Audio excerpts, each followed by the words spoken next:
नमस्कार दोस्तों, मेरा नाम है राहुल और आईएएस पीसीएस पाठशाला में आप सभी का स्वागत है। दोस्तों, बीपीएससी का एग्ज़ाम बहुत करीब आ चुका है। 8 मई को आपका एग्ज़ाम है। तो इस बीच बहुत लोगों को कन्फ्यूजन हो रहा था कि सर कट ऑफ कितनी जाएगी, कट ऑफ क्या जा सकती है। मुझे बहुत से मैसेज आए कि सर क्या कट ऑफ पिछली बार की तरह ही 108 जाएगी या उससे ऊपर जाएगी, उससे नीचे जाएगी।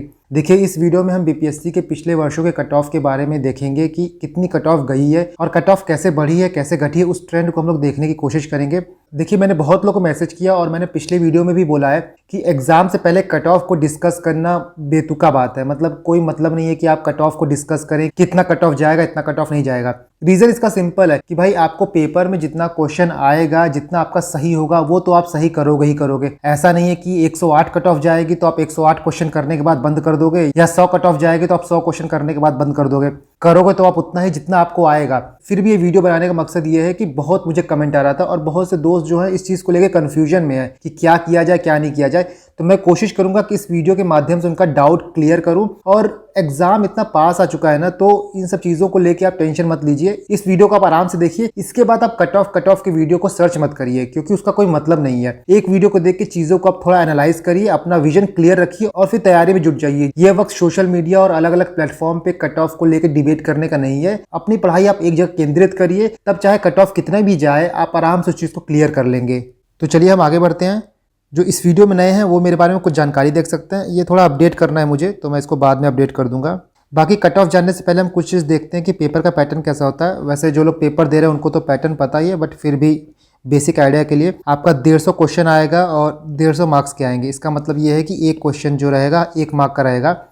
आपको 2 घंटा मिलेगा और इसमें नेगेटिव मार्किंग नहीं है। नेगेटिव मार्किंग ना होने का मतलब ये है कि आपको 150 में से 150 क्वेश्चन सॉल्व करके आना है। मैंने पिछली बार देखा था कि कई बार स्टूडेंट्स को यही नहीं पता था कि बीपीएससी में नेगेटिव मार्किंग नहीं है। रीजन ये है कि यूपी पीसीएस हो गया, यूपीएससी हो गया, इसमें नेगेटिव मार्किंग है। तो बहुत लोगों ने पेपर में इंस्ट्रक्शन ही नहीं पढ़ा था कि बीपीएससी में नेगेटिव मार्किंग नहीं है। तो पेपर में जो इंस्ट्रक्शन दिया होता है उसको आप पढ़ के जाया कीजिए। और बीपीएससी में नेगेटिव मार्किंग नहीं है तो आपको पूरा क्वेश्चन अटेम्प्ट करना है। अभी तक नेगेटिव मार्किंग नहीं है। हो सकता है आप 67 देने जाए तो कुछ नया पैटर्न बना दे, ई ऑप्शन हटा दे, नेगेटिव मार्किंग कर दे, जो भी कर दे। तो आप पेपर का जो इंस्ट्रक्शन है उसको पहले पढ़ लिया कीजिए। अच्छा सा 1-2 मिनट टाइम देके पढ़ लिया कीजिए, ताकि बाद में रिग्रेट ना हो। ये सब छोटी छोटी गलतियां जो है ना, इसका बहुत बड़ा खामियाजा भुगतना पड़ता है। इसीलिए जो बेसिक चीजें हैं वो चीज आप करके जाइए। तो अभी तक नेगेटिव मार्किंग नहीं है, लेकिन आप पेपर देने जाएंगे तो उसका इंस्ट्रक्शन जरूर पढ़ लीजिएगा। तो हम पहला देखते हैं।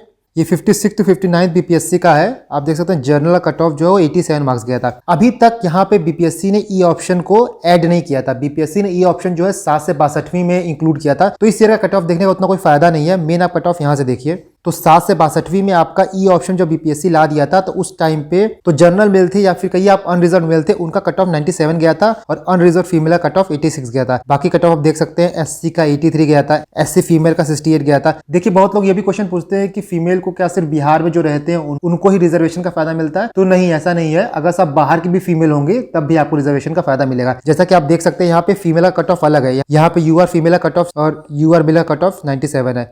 तो मेल फीमेल का कट ऑफ यहाँ पे अलग आता है। तो ये रहा आपका 7 से 62वीं का कट ऑफ। इसके बाद हम देखते हैं 63 में कट ऑफ। 63 में आप देख सकते हैं कि मेल का कट ऑफ जो है वो 96 गया है जनरल मेल, और फीमेल का कट ऑफ जो गया है वो 86 गया है। बाकी कट ऑफ भी आप देख लीजिए। ओबीसी का 93 गया है, ओबीसी फीमेल का 84 गया है, एससी फीमेल का 80 गया है। तो ये आपका 63वीं का रहा। इसके बाद हम 64वीं का देखते हैं। तो 64वीं में अनरिजर्व मेल का कट ऑफ 97 गया था और अनरिजर्व फीमेल का कट ऑफ जो है वो 86 गया था। इसके बाद एससी का गया था 85, एससी फीमेल का था आपका 69, एसटी मेल का था 89 और एसटी फीमेल का आपका 80 था।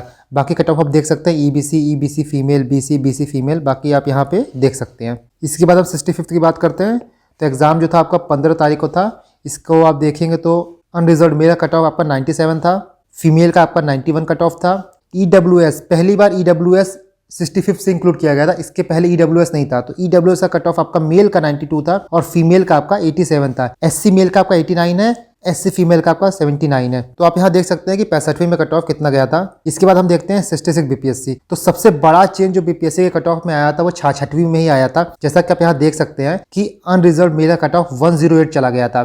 10 नंबर से ज्यादा कट ऑफ बढ़ गया था। फीमेल का कट ऑफ आपका 100 गया था, ईडब्ल्यूएस का 103 गया था, ईडब्ल्यूएस फीमेल का आपका 95 गया था। तो यहाँ आप देख सकते हैं कि कट ऑफ जो है वो 10+ मार्क्स बढ़ गया था लास्ट ईयर कंपैरिजन में। देखिए सबको पता है उस ईयर औरंगाबाद में 2 सेंटर पे पेपर लीक हो गया था और उस टाइम पे अगर सब कट ऑफ को देखे ना तो कट ऑफ जो है और भी जा सकती थी, क्योंकि बीपीएससी ने 4 से 5 क्वेश्चन हटा दिए थे। अगर वो 4 से 5 क्वेश्चन रहते तो कट ऑफ जो है आपका 112 से 113 चला जाता, बट ऑब्जेक्शन की वजह से 4-5 क्वेश्चन हटा दिए गए थे, जिसकी वजह से कट ऑफ आपका 108 गया था। तो अब क्या रीजन था क्या रीजन नहीं था इस पे चर्चा करने का कोई मतलब नहीं है। जो कट ऑफ गई थी वो तो गई थी, जिनका हुआ था उनका हुआ था, जो दिए थे पेपर वो तो दिए थे।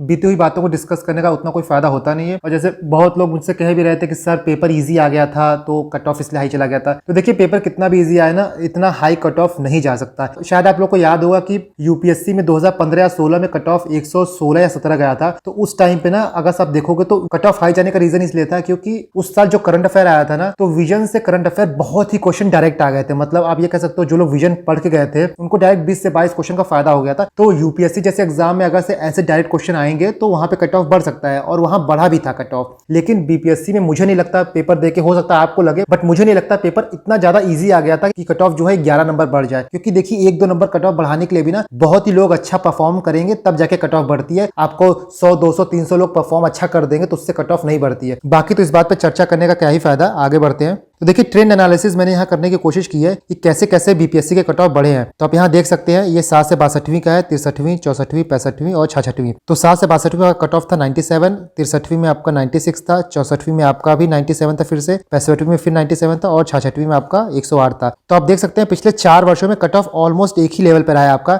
96, 97। बाकी 66 में आपका कट ऑफ जो है वो 108 चला गया था। तो यहाँ ड्रास्टिक चेंज आने का एक रीजन तो सबको पता ही है, बाकी और क्या रीजन है ये तो बात की बात है। लेकिन मेन क्वेश्चन यहाँ ये आता है कि 67 में आपको कितने क्वेश्चन टारगेट करना चाहिए और कितनी कट ऑफ जा सकती है।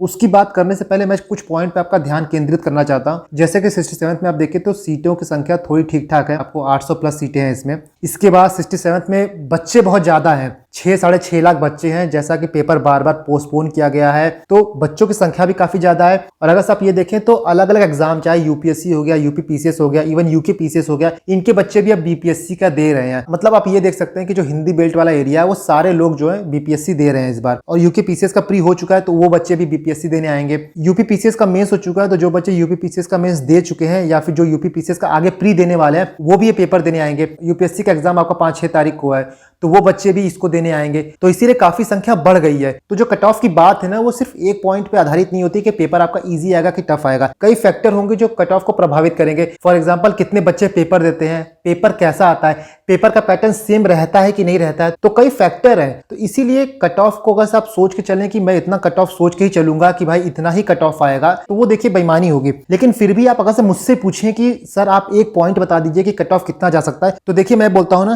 कि आप कम से कम 105 प्लस मार्क्स टारगेट करके चलिए। मतलब आप ये सोच के चलिए कि यार इससे ज्यादा ही मुझे टारगेट करना है क्वेश्चंस को, तो आप अपना बेस्ट देने की कोशिश करिए। जितना भी कट ऑफ जाए उससे कोई मतलब नहीं है, आपको सबसे अच्छा पेपर दे के आना है। आपको तो ये मान के चलना है कि कट ऑफ कितनी भी हाई चली जाए मेरा कट ऑफ क्लियर होगा, क्योंकि एग्जाम से 1 महीने पहले कट ऑफ सोचने का कोई मतलब नहीं है। बिना पेपर दिए, बिना पेपर जांचे तो आयोग भी कट ऑफ प्रेडिक्ट नहीं कर सकता, तो बाकी लोग कैसे प्रेडिक्ट कर सकते हैं। इसीलिए आप अपना बेस्ट देने की कोशिश करिए। कट ऑफ कितना भी जाए, कट ऑफ चाहे 120 जाए, कट ऑफ 130 जाए, कट ऑफ 98 जाए, कट ऑफ 70 जाए, कुछ भी कट ऑफ जाए, आपको कट ऑफ क्लियर करना है। बस इतना दिमाग में चीजों को क्लियर रखिए। बाकी आप मेहनत कर रहे होंगे, मेहनत इसी तरह करते रहिए। बीपीएससी से रिलेटेड और भी कोई इन्फॉर्मेशन होगी तो मैं आपके साथ जरूर शेयर करूंगा। बाकी आपका कोई डाउट हो तो आप कमेंट सेक्शन में पूछ सकते हैं। दोस्तों इसी तरह मेहनत करते रहिए। Thank you and God bless you all.